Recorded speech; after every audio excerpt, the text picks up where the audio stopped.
আসসালামু আলাইকুম সুপ্রিয় শিক্ষার্থীবৃন্দ। আজকে আমি তোমাদেরকে খুব সহজভাবে মৌলিক সংখ্যা কিভাবে বের করতে হয় সেই কৌশলটা শিখাবো। প্রথমেই আমরা একটা কৌশল মনে রাখবো। 44, 22, 32, 23, 21 এই কয়টি সংখ্যা? 44, 22, 32, 23, 21 এই প্রত্যেকটি অঙ্ক যদি যোগ করি তাহলে হয় কত? 25। এই 25ই হলো 1 থেকে 100 পর্যন্ত মোট মৌলিক সংখ্যা। এই ছোট্ট কৌশলটা আমরা মনে রাখবো। তাহলে আমরা এবার শিখব 1 থেকে 10 পর্যন্ত কয়টি মৌলিক সংখ্যা, 20 থেকে 30 পর্যন্ত কয়টি মৌলিক সংখ্যা, এভাবে আমরা 100 পর্যন্ত যাব। আমরা আরেকটি কৌশল মনে রাখবো, প্রত্যেকটি অঙ্ক হলো 10 ঘর মনে রাখবো। তাহলে 1 থেকে 10 পর্যন্ত মৌলিক সংখ্যা হলো 4টি।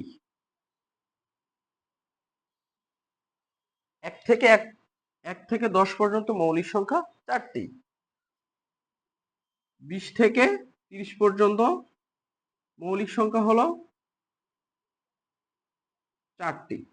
এভাবে আমরা 1 থেকে 10, 10 থেকে 20, 20 থেকে 30 এই প্রত্যেকটা অঙ্ককে আমরা 10 ঘর ধরব। এই কৌশলটা আমরা মনে রাখবো।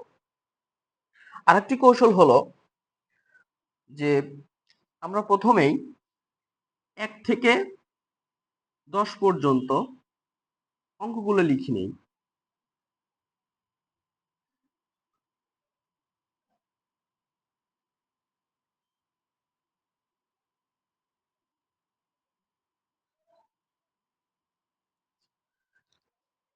শিক্ষার্থীবৃন্দ, আমরা জানি মৌলিক সংখ্যা হলো ওই সংখ্যা যে সংখ্যার মধ্যে 1 এবং ওই সংখ্যা ছাড়া আর কোনো সংখ্যা বিভাজ্য নয়। যেমন আমরা 2 ধরতে পারি। 2 হলো সবচেয়ে ছোট, 2 হলো সবচেয়ে ছোট ক্ষুদ্রতম মৌলিক সংখ্যা। এই 2 এর মধ্যে এই 2 আর 1 ছাড়া আর কোনো অঙ্ক দ্বারা বা সংখ্যা দ্বারা ভাগ করা যায় না, এটা আমরা জানি। কিন্তু আমি একটি সহজ কৌশল তোমাদেরকে শিখাবো, যেটা তোমরা শিখতে পারলে 1 থেকে 100 পর্যন্ত বা যত মৌলিক সংখ্যা আছে খুব সহজেই আমরা বের করতে পারবো। সেই কৌশলটা হলো কি? চলো আমরা দেখি।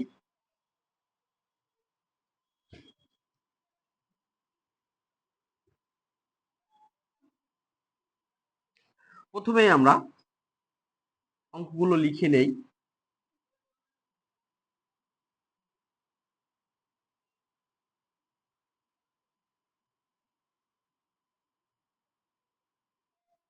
এরপরে আমরা হলো জোড় অঙ্কগুলো বাদ দিব।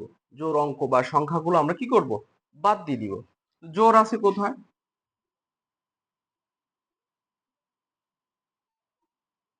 এখন তোমরা বলতে পারো 2ও তো একটি জোড় অঙ্ক। ঠিক আছে, 2 একটি জোড় অঙ্ক, কিন্তু 2 হলো সবচেয়ে ছোট মৌলিক সংখ্যা। আর 1 মৌলিক সংখ্যা নয়, এটি একটি স্বাভাবিক সংখ্যা।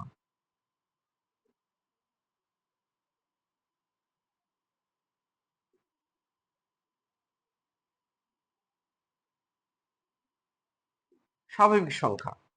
এরপরে আমরা দেখব ওই সংখ্যা এবং 1 ছাড়া আর কোনো অঙ্ক দ্বারা কোনো অঙ্ক বা সংখ্যাকে ভাগ করা যায় কিনা। তোমরা দেখো এই যে 9, এই 9 কে দেখো 3 দ্বারা ভাগ করা যায়। তাহলে এটাও আমরা বাদ দিব। কারণ 1 এবং ওই সংখ্যা, 1 মানে ওই সংখ্যা 9 ছাড়া আর কোনো অঙ্ক দ্বারা যদি ভাগ করা যায় 9 কে, তাহলে সেটি মৌলিক সংখ্যা নয়। তাহলে 3 দ্বারা ভাগ করা যায়, তাহলে 9 মৌলিক সংখ্যা 9 বাদ গেল। তো আমরা দেখলাম যে 1 থেকে 10 পর্যন্ত মৌলিক সংখ্যা হলো 4টি। তাহলে দেখো আমরা কিন্তু 4টি পেয়ে গেছি। 1 2 3 4। তাহলে